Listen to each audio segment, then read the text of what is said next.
I want to talk today about another term called diffraction. Diffraction is the spreading out of a wave due to it going through an opening or around a barrier. If I draw, let's say, here's an opening. Let's say I have a wave that's whatever kind of wave it is. Maybe it's a water wave, maybe it's a light wave, it doesn't matter. That wave is going towards that opening in that barrier. Most of it's going to get reflected off of the barrier, but you're going to find that some of it goes through. See that? What happens to the part that goes through? Well, it doesn't change direction. It doesn't change speed. It doesn't change wavelength. See, that's what happens with transmission when a wave goes into a new medium. This is still the same medium. It's just that not all of the wave went there. What it does do, though, is diffract or spread out. So you get the edge of this wave looking like this, and like this, and like this.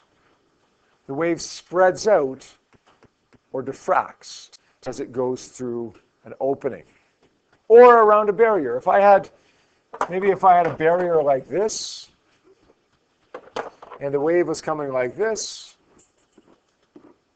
the wave would spread out around that barrier as well, or diffract around the barrier. That's why when I stand here with the door to my classroom open, if you were to be 10 meters down the hallway, you would hear me, because the sound waves going out that door, going out that opening, diffract or spread out down the hallway. Okay? Now, there are certain factors that affect the amount of spreading out. Sometimes we call it the angle of spread. Okay, this one has a fairly big angle of spread, but if it diffracted only this much, it would have a smaller angle of spread. We get more diffraction or a bigger angle of spread in certain circumstances. If the opening is smaller,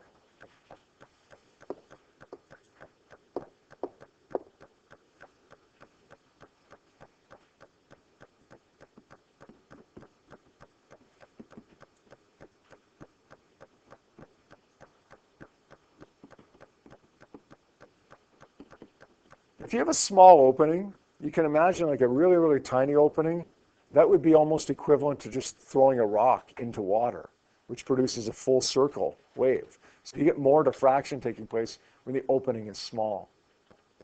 Of course, if you have a big opening, you get less diffraction. To the extreme where the opening is infinitely big and the wave just ends up being straight and doesn't spread out at all.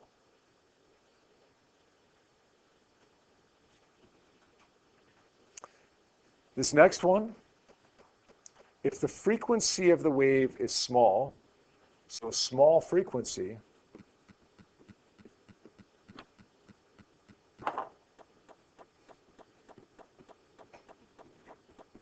we get more diffraction.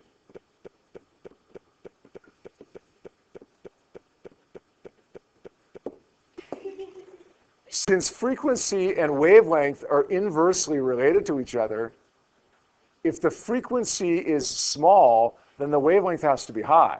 That means that small frequency causes more diffraction. That means that high wavelength causes more diffraction. It's the exact opposite effect to frequency. So little frequency, lots of diffraction. Big wavelength, lots of diffraction. Now, however you remember those, I don't care. You need to remember those. Where would we likely see a question involving this?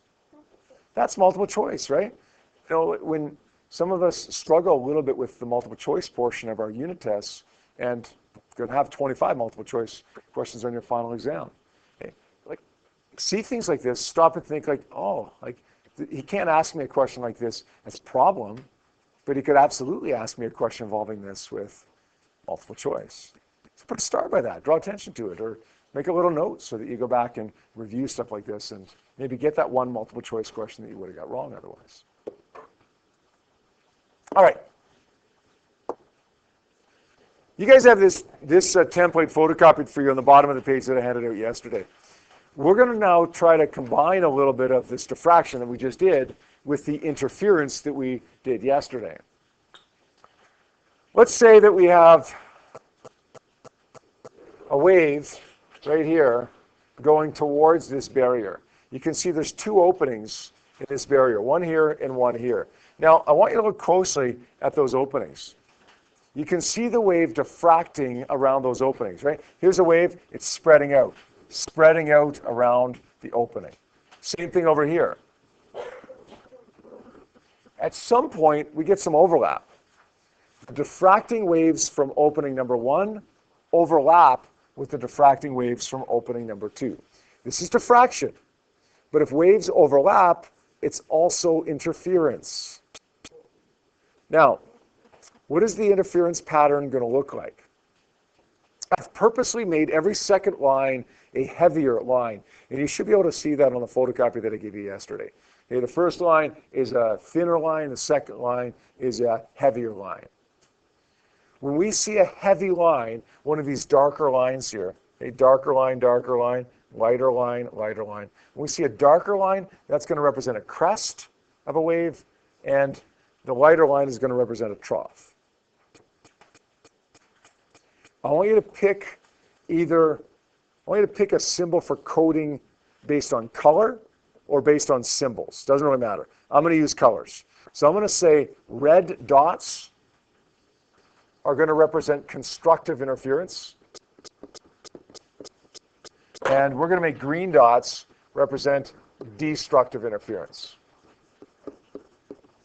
When do you get constructive interference? When crest meets another crest, or when trough meets another trough. So when heavy line meets heavy line, or when light line meets light line, I want you to put, well, if you're using the same color coding system as I am, a red dot. This would be constructive interference right here, because it's light line and light line. This would be constructive. So would this, so would this. Light line, heavy line, heavy line. I want you to go through now, everywhere where lines intersect, check to see if it's two of the same lines. Is it two crests intersecting or two troughs intersecting? If it is, put your little red dot or whatever symbol you're using for that. Okay, I'll do that at the same time as you're doing it.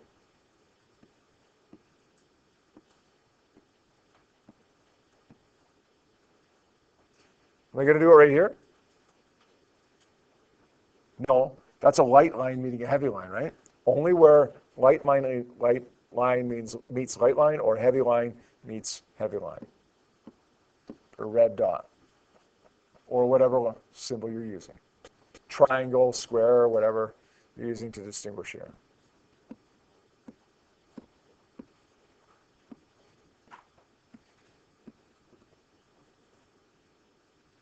I think I'm done. Oh, almost, I missed one. Now what I want to do is go through and put a green dot. Patrick, put it away. Put a green dot wherever we have destructive interference. When do we have destructive interference? When crest meets trough. In other words, when heavy line meets light line. This is destructive, heavy line, light line, and so on. Put a little green dot there, or whatever color or symbol you're using.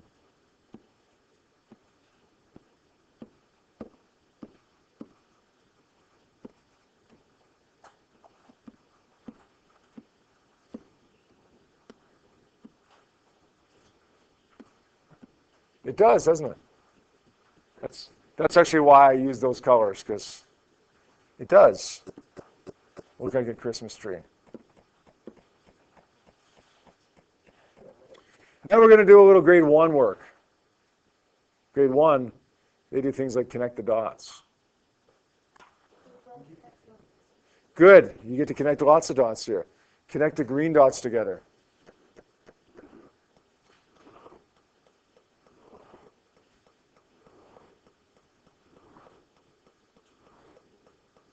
And then connect the red dots together.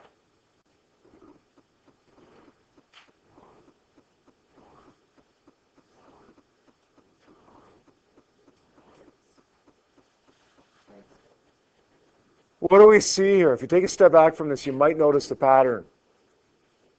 It does, kind of, yeah. We see alternating areas of constructive and destructive interference. What does that mean? Well, let's say this is water waves. Let's say we've got water waves going through two openings. Both of those waves are diffracting, spreading out, and interfering with each other, producing this, we call it an interference pattern. You would see smack dab in the middle an area of constructive interference. Then on either side of that, you would see an area of destructive interference, and then constructive, and so on, alternating areas of constructive and destructive interference. What this means is this. These are water waves going through both of these openings, diffracting, producing this interference pattern.